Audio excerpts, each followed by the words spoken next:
मैं हूं मदन राज और आप देख रहे हैं राज तक न्यूज। हमारे साथ जुड़ चुके हैं इंजीनियर सुनील कुमार कुशवाहा, जो राष्ट्रीय अध्यक्ष हैं प्रगतिशील समाज पार्टी के। कुशवाहा जी, राज तक न्यूज चैनल में आपका स्वागत है। धन्यवाद आपका भी। राज तक न्यूज को भी हमारी ओर से धन्यवाद। आप मैकेनिकल इंजीनियरिंग किए हैं बीटेक से, तो फिर आप नौकरी क्यों नहीं की, समाज में क्यों आए, पार्टी क्यों बनाए? देखिए, ये सवाल ठीक है आपका। एक्चुअली जो सोसाइटी में बहुत सारा डिफरेंस है, हमने देखा पढ़ाई के दौरान और उसके पहले भी हमने देखा कि समाज में एक असमानता है। आपने डार्विन का सिद्धांत पढ़ा होगा, survival of the fittest. Darwin ने एक सिद्धांत दिया कि इस दुनिया में, इस समाज में, जो इस सृष्टि में, या कह लीजिए उन्होंने कहा कि जो फिट होगा, फिटेस्ट होगा हर मामले में, वही सर्वाइव करेगा। लेकिन हमारे मन में विचार आया कि सर्वाइवल ऑफ द वीकेस्ट के लिए क्या होगा, जो किसी ना किसी मामले में पीछे है। तो हम लोगों ने देखा कि समाज में और खास तौर से हर तबके में एक जो पिछड़ापन है, कुछ लोग इसी दुनिया में, इसी समाज में अलग अलग स्तर पर बहुत आगे हैं, लेकिन बहुत सारे लोग पीछे हैं, उनको बुनियादी सुविधाएं भी नहीं मिल रही हैं। तो व्यक्तिगत स्तर पर जाने के लिए अगर हम चाहते तो हम उस दिशा में जा सकते थे, लेकिन हमें लगा कि इनके लिए भी हम लोगों को कुछ प्रयास करने होंगे। इसके लिए हम लोग पढ़ाई के समय से ही एक सामाजिक संगठन बनाकर और उसके माध्यम से ग्रामीणों में, गाँवों में तमाम तरह के जो भी पिछड़ापन है, चाहे सामाजिक पिछड़ापन है, आर्थिक पिछड़ापन है, उसके लिए हम लोगों ने काम करना शुरू किया। और फिर धीरे धीरे इस ओर हम लोगों का इंटरेस्ट बढ़ता गया और काफ़ी समय तक हम लोग सामाजिक संगठनों के रूप में काम करते रहे। फिर ये हुआ कि इस तरीके के जो बदलाव है समाज में लाने के लिए पॉलिटिक्स भी एक बहुत बड़ा साधन है, क्योंकि वर्तमान समय में या उस समय में जो राजनीतिक परिदृश्य था, वह एक तरीके से आज एक व्यवसाय बना लिया गया है। व्यवसाय है राजनीति, निजी स्वार्थ का जरिया है, लेकिन उसमें जो हमारा समाज है, सदियों से पीछे है, उसके बारे में कोई एजेंडा नहीं, कोई नीति नहीं है, भी तो वो कागजों पर है, दिखावे में है, छलावे में है। उसको दूर करने के लिए हम लोगों को एक राजनीतिक प्लेटफॉर्म की भी जरूरत थी। तो हमारे साथियों ने और हम लोगों ने मिलकर प्रगतिशील समाज पार्टी का निर्माण किया और उसके माध्यम से एक मुहिम हम लोग चला रहे हैं तब से। आप कह रहे हैं समाज को जागरूक करने की बात, तो अब सामाजिक जो कार्यकर्ता थे तो उस समय भी जागरूक करते थे, तो पार्टी बनाने की जरूरत नहीं थी, उस समय भी जागरूक फैला सकते थे आप। बिल्कुल सही है, और हम लोगों ने काफी फैलाया भी। लेकिन देखा ये कि कितना भी हम लोग सामाजिक स्तर पर बदलाव ले आए, लेकिन पॉलिसी तो मतलब सदन में बनती है, नीतियां जो है विधानसभा और संसद में बनती हैं और उसको सरकारें बनाती हैं। तो ग्राउंड पर जो नीतियां बनकर आती हैं वो बड़े बड़े एसी कमरों में बनाई जाती हैं, और जो लोग ऊपरी स्तर पर बैठे हुए हैं वो नीतियों का निर्माण करते हैं, चाहे जो सरकारी संस्थाएं हों, चाहे जिस तरह की भी सरकार ने विभाग बना रखे हैं, कोई भी सरकार रही हो, लेकिन नीतियां जो बनती थी वो ग्राउंड रियलिटी से हट के बनती थी। तो जमीन पर जुड़कर जो नीतियां बने, वास्तव में क्या जरूरत है। जैसे समझिए कि ग्राम सभा स्तर की बात करें तो एक जो ग्राम पंचायती राज है, चाहे वो सेंट्रल डिपार्टमेंट से काम करे या स्टेट डिपार्टमेंट से काम करे, तो वो एक ऊपर बैठकर एक पॉलिसी बना देगा कि हम ये सुविधाएं गांव में देंगे। अब बोल दिया कि हमें 5 तालाब बनाने हैं, हर गांव में 2 तालाब बनाने हैं, या स्कूल बनाने हैं, या सड़कें बनानी है, तो एक बजट वो ओवरऑल निर्धारित कर दिया करता है अभी भी। तो अब पता चला किसी गांव में ऑलरेडी स्कूल है, अब उस गांव के प्रधान को चाहिए कुछ दूसरी व्यवस्थाएं, कुछ दूसरी सुविधाएं। उसके लिए जो चीफ डेवलपमेंट अफसर है या जो नीति जो क्रियान्वयन के लिए जो अधिकारी हैं, उनके पास वो प्रस्ताव बना के अगर ले जाता तो बोलते हमारे पास इस काम के लिए बजट नहीं है, हमारे पास इस काम के लिए बजट है, तो मैं स्कूल बनाना हो तो बजट ले जाओ। किसी दूसरे गांव में कुछ दूसरी सुविधाएं हैं, बजट दूसरे चीज के लिए है। तो ये अनियमितता और अव्यवस्थाएं हैं। तो ये हुआ कि सामाजिक स्तर पर काम करना तो ठीक है, लेकिन नीति निर्धारण के लिए सदन और विधानसभा में ही नीतियां बनेंगी। तो उसके लिए हम लोगों को एक ठोस और प्रभावी ढंग से सक्रिय राजनीति में भागीदारी करनी ही पड़ेगी, अन्यथा एक जो सामाजिक मुहिम है वो फेल हो जाती है कहीं ना कहीं। अभी बाई इलेक्शन का रिजल्ट आया, आपकी पार्टी भी बिहार में लड़ी थी गोपालगंज से, लेकिन आपकी पार्टी निराशाजनक प्रदर्शन किया, इसके पीछे कारण क्या है?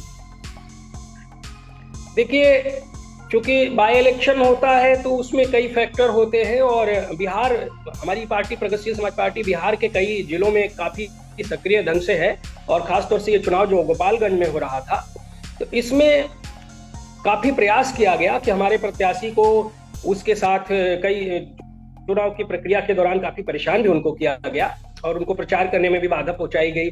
आचार संहिता के उल्लंघन में भी उनके ऊपर कई मामले दर्ज किए गए। तो शासन और सत्ता की ओर से जो रूलिंग जो पार्टियां हैं, जब भी उपचुनाव होते हैं तो उसमें अपने पूरे प्रभाव तंत्र का वो इस्तेमाल करते हैं। ऐसे में जो अन्य कैंडिडेट्स होते हैं, जो इमर्जिंग कैंडिडेट्स होते हैं, उनके लिए परेशानियां खड़ी करते हैं। तो कई कई तरीके की एक देखिए, जो अभी हम लोगों के लेवल में क्या है कि चुनाव की 10 से 15 दिन की प्रक्रिया होती है। उसमें प्रशासन चुनाव आयोग की मदद से एक सिस्टम बना रखा है कि वो 3 दिन मीटिंग करेंगे, 3 दिन वो कुछ अकाउंट डिक्टेटरशिप में करेंगे। तो धनबल की जो राजनीति है उसके साथ साथ आज सरकारी तंत्र और प्रशासन का भी उपयोग सरकारें चुनाव में करने लगी हैं। यद्यपि कि वहाँ पे वर्तमान जो रूलिंग सरकार है, रूलिंग पार्टी है, उसके विपरीत रिजल्ट आए हैं, लेकिन ये बहुत कांटे की टक्कर थी वहाँ पर। और हमारे प्रत्याशी के जो थोड़ा बहुत जो प्रदर्शन के बारे में आप बात कर रहे हैं, उसके पीछे एक मुख्य कारण यही है कि उनको अपने खुलकर पूरी क्षमता से काम करने का अवसर नहीं मिला। अभी आपका बीजेपी से गठबंधन होने वाला था 2022 विधानसभा में, तो फिर आप लोग अलग हो गए। एक संगठन भी आप 9 दिनों का जाकर मिला था, बात हुई, तो फिर रीजन क्या था? कहाँ फंसी मामला कि गठबंधन नहीं तय हो पाया 2022 विधानसभा में? देखिए, गठबंधन हम लोगों का जो हुआ था नीति को लेके हुआ था, कुछ प्लानिंग थी, हमारे कुछ एजेंडे थे, उन बातों को लेकर हुआ था। और उससे जब रूलिंग पार्टी और जो जिनके साथ हम लोगों का गठबंधन हुआ, वो लोग उससे जब विचलित होने लगे, तो चूंकि हम लोगों ने शासन सत्ता में पहुंचने के लिए राजनीतिक प्रयास नहीं शुरू किए हैं। आज हम अगर राजनीति में हैं, प्रगतिशील समाज पार्टी राजनीति के प्लेटफॉर्म पे सक्रिय भागीदारी के रूप में काम कर रही है, तो इसके पीछे सिर्फ एकमात्र उद्देश्य नहीं है हम लोगों का कि हम लोग किसी एन केन प्रकारेण शासन सत्ता में पहुंच जाएं। क्योंकि एन केन प्रकारेण शासन सत्ता में पहुंचना तो आसान है, लेकिन फिर भी हम लोग अपनी जो मुख्य मुद्दे हैं, जो एजेंडे हैं, जो जिनके लिए हम लोग काम कर रहे हैं, उनको हम लोग लागू ही नहीं कर पाएंगे। तो शुरुआत में जब गठबंधन की बात थी, तो जिन मुद्दों को लेकर प्रगतिशील समाज पार्टी काफी समय से संघर्ष कर रही है, उस पर उन्होंने सहमति जताई थी।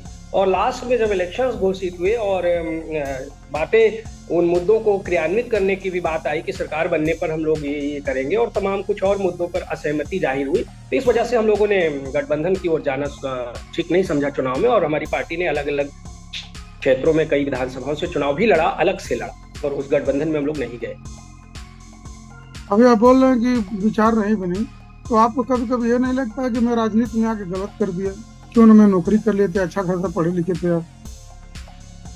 हाँ, ये सवाल आपका सही है। देखिए, राजनीति में हम लोग आए हैं तो ये खूब सोच समझ कर मैं आया हूँ, और कोई सुख प्राप्त करने का उद्देश्य नहीं है। हमारे मन में राजनीति में आने का, समाज सेवा में आने का एक बहुत सोचा समझा निर्णय था, जब हम लोगों ने देखा कि समाज में और देश में, मतलब देखिए, आज भी विधायक हैं, सांसद हैं, मंत्री हैं, मिनिस्टर हैं, अधिकारी हैं, हर तरह के लोग हैं, लेकिन इनकी संख्या बहुत थोड़ी है।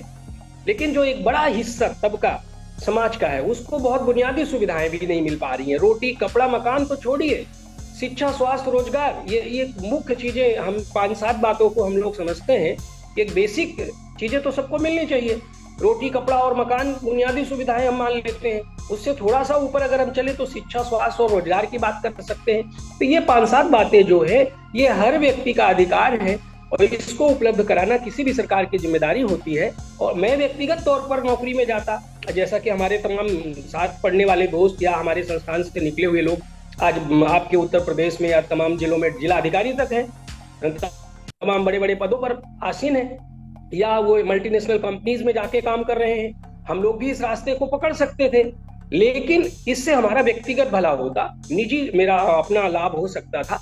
लेकिन जो मन में पीड़ा है समाज को आगे करने की, जो गांव, गरीब, मजदूर, किसान, हम लोग पहले हमारी स्कूलिंग तो गांव में हुई छोटे लेवल में, उस समय हम लोगों ने देखा एक असमानता। फिर कुछ समय के लिए हम लोग पढ़ाई लिखाई के लिए बाहर आए, फिर बाद में दोबारा जब हम लोग वापस इन क्षेत्रों के दौरे करने लगे, तो हम लोगों ने देखा कोई बदलाव ही नहीं हो रहा है।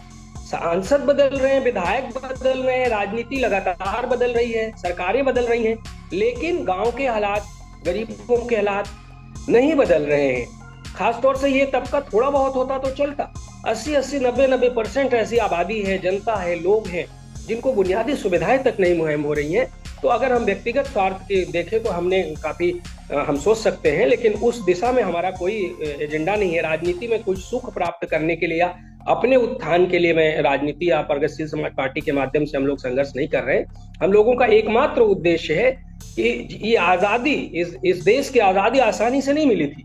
इसके लिए हमारे क्रांतिकारियों ने अपनी जान की भी बाजी लगा दी, कुर्बानी की, शहीद हो गए, फांसी पर चढ़े। लेकिन आजादी के बाद उनका एक सपना था कि हमारा देश जब आजाद होगा तो हमारे देश के जो लोग हैं, अभी हम अंग्रेजों से रूल्ड हो रहे हैं, हमारे देश के नेता नीतियां बनाएंगे।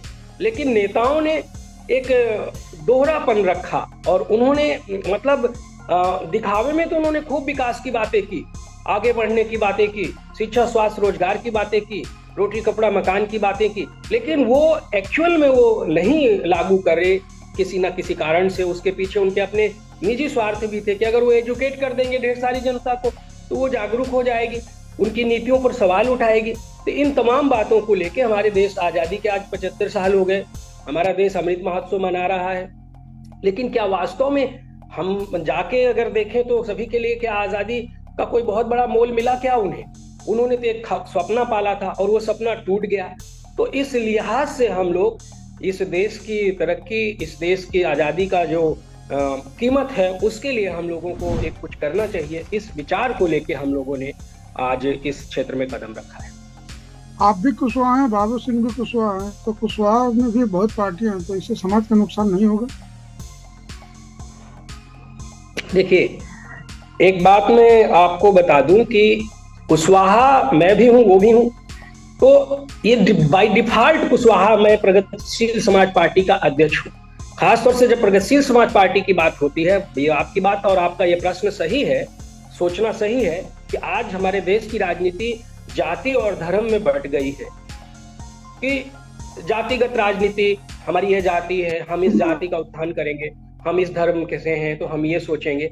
लेकिन हम लोगों का जो खास तौर से एजेंडा है, खास तौर से विचार है, जाति को लेकर हमारा कोई मुहिम नहीं है अभी तक। और यद्यपि कि आज के हिंदुस्तान की राजनीति की कड़वी सच्चाई है, और खासतौर से जब आप उत्तर प्रदेश, यूपी, बिहार और इसमें राजनीति करते हो तो जाति एक बहुत बड़ा फैक्टर है। इलेक्शन में जातिगत वोट बैंक बहुत बड़े मायने रखते हैं। लेकिन ये डिफॉल्ट, बाय डिफॉल्ट मैं कुशवाहा हूं और प्रगतिशील समाज पार्टी का अध्यक्ष हूं। आने वाले दिनों में कोई और भी इसका अध्यक्ष हो सकता है, और खासतौर से सभी जातियों के लिए और सभी लोगों के लिए एक कॉमन एजेंडा हम लोग लेके चल रहे हैं कि उनका उत्थान हो। तो इसमें बाबू सिंह कुशवाहा जी या हमारे समाज के और लोग जो अलग अलग पार्टियों में हैं या अलग अलग रूप से राजनीतिक संघर्ष करते हैं, इस दिशा में हम लोगों का कोई उस तरीके का एजेंडा नहीं है। ये सभी के लिए हम लोग काम कर रहे हैं। अभी लोकसभा चुनाव आने वाला है, क्या तैयारी होगी? किसी से गठबंधन होगा कि अकेले लड़ेंगे? देखिए, अभी तो लोकसभा चुनाव 2024 में है, उसकी तैयारी संगठन स्तर पर हम लोग कर रहे हैं और सांगठनिक विस्तार दे रहे हैं। और चूंकि प्रगतिशील समाज पार्टी न सिर्फ यूपी में, कई राज्यों में हम लोग, खासतौर से हिंदी भाषी राज्यों में काफी सक्रिय हैं, तो लोकसभा चुनाव हम लोग लड़ेंगे। अब रही बात गठबंधन की, तो जो मुद्दे, जो एजेंडे लेके प्रगतिशील समाज पार्टी काम कर रही है, उस विचारधारा को लेके और उस एजेंडे को लागू करने के दृष्टि से खासतौर से हम लोगों का एक बहुत बड़ा, आप देखिए कि आज रोजगार के क्या हालात है। तो रोजगार की स्थिति, आज की सरकार की बात अपनी जगह है, यहाँ पे बहुत विषम परिस्थिति बन गई हमारे युवाओं के लिए, लेकिन पीछे की सरकारों में भी रोजगार की कोई खास स्थिति नहीं रही है। और ये सिर्फ यूपी की बात नहीं है, ओवरऑल हर स्टेट की बात है। तो एम्प्लॉयमेंट एक बहुत बड़ा मतलब मुद्दा है, और रोजगार जो है हमारे युवाओं को मिल नहीं रहा। हाँ, भले ही सरकारों ने हमारे जो कॉम्पिटिटिव छात्र हैं, जो रोजगार के तलाश में हैं, जो शिक्षा प्राप्त करने के बाद तरह तरह के कंपटीशन देते हैं, उनको शोषण का जरिया बना लिया है, उन्हें वो ब्लैंक चेक समझते हैं। ये प्रगतिशील समाज पार्टी ने भी रिसर्च किया, और खासतौर से मेरे को ये लगा कि सरकार को जब भी पैसा चाहिए तो वो वांट निकालती है, और लाखों लाख की संख्या में हमारे बेरोजगार स्टूडेंट्स भरते हैं फार्म, और वो सरकार का खजाना भर जाता है। इनको नौकरी मिले ना मिले, नौकरियां बहुत सीमित हैं, नौकरी चाहने वाले लोग हैं, लेकिन सरकार का दायित्व तो है कि जो जिस काबिल है, योग्यता के अनुरूप सभी को रोजगार उपलब्ध कराना किसी भी सरकार का दायित्व होता है, नैतिक दायित्व होता है। लेकिन सरकारें इस मामले में फेल हुई हैं और वर्तमान सरकार ने तो बिल्कुल रिकॉर्ड तोड़ दिया है। तो ये जो प्रतियोगी छात्रों का शोषण हो रहा है, ये एक बहुत बड़ा मुद्दा लेके हम लोग चल रहे हैं और इसके लिए काफी समय से हमारी पार्टी आंदोलन कर रही है। इसके लिए हमने भूख हड़ताल भी करी, 18 दिन की हंगर स्ट्राइक हम लोगों ने की है, दिल्ली में की है, लखनऊ में की है, प्रयागराज में की है। तो ये ऐसे ही बहुत सारे मुद्दों को लेके हम लोग काम कर रहे हैं। तो इन मुद्दों को जो भी सरकारें लागू करने का प्रयास करेंगी, जो भी पार्टी, क्योंकि देखिए सरकार और सत्ता, अभी हम ये नहीं कह सकते कि प्रगतिशील समाज पार्टी अपने दम पे या इतना बड़ा मुहिम चला के खुद सरकार बना पाएगी। हमारी पहला टारगेट है प्रगतिशील समाज पार्टी के कि किसी ना किसी तरीके से अपने मुद्दों को लागू कराने के लिए सरकार या सत्ता में भागीदारी होना तो जरूरी है। इसके लिए गठबंधन की ओर हम लोग निश्चित तौर पर जा सकते हैं, लेकिन उसी के साथ हम लोग गठबंधन कर सकते हैं जो हमारे मुद्दे, हमारी नीतियों को लागू करने की दिशा में प्रयास करें। आखिरी में क्या कहना चाहेंगे समाज को, अपनी पार्टी के समर्थकों को, कार्यकर्ताओं को? देखिए, कहना यही चाहेंगे कि संघर्ष तो है ही है, समाज बदलना और चीजों में बदलाव लाना ये आसान नहीं है, लेकिन अगर यही बात हमारे देश के क्रांतिकारियों ने सोच लिया होता या महापुरुषों ने सोच लिया होता, तो जो समाज में जागरूकता है, या हमारा देश आजाद हुआ, तरह तरह की जो बुनियादी दिक्कतें थी उसमें से कुछ चीजें हल हो रही हैं, तो वो नहीं हो पाती।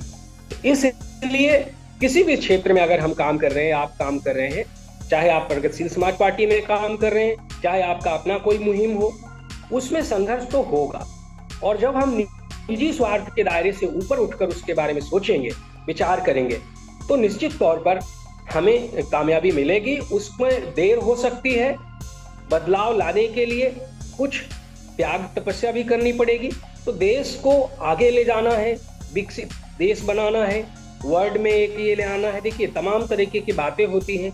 आज हमारा गरीब व्यक्ति को, किसानों को उसके खाद, बीज, बिजली, पानी के लिए संघर्ष करना पड़ता है। मजदूरों को उनकी मजदूरी नहीं मिल रही है, उनको काम नहीं मिल रहा है। तो ये कुछ चीजों के लिए लड़ाई और संघर्ष लड़ना है। प्रगतिशील समाज पार्टी भी मेहनत कर रही है। जो भी व्यक्ति लोग जिस भी दिशा में काम कर रहे हैं, उन्हें एक नैतिक उत्तरदायित्व बनता है। तो मेरी ओर से यही उनसे आशा और आग्रह है कि सभी लोग मिलकर इस देश को आगे बढ़ाने के लिए और इस देश की तरक्की में अपना योगदान करें, यही कहना है।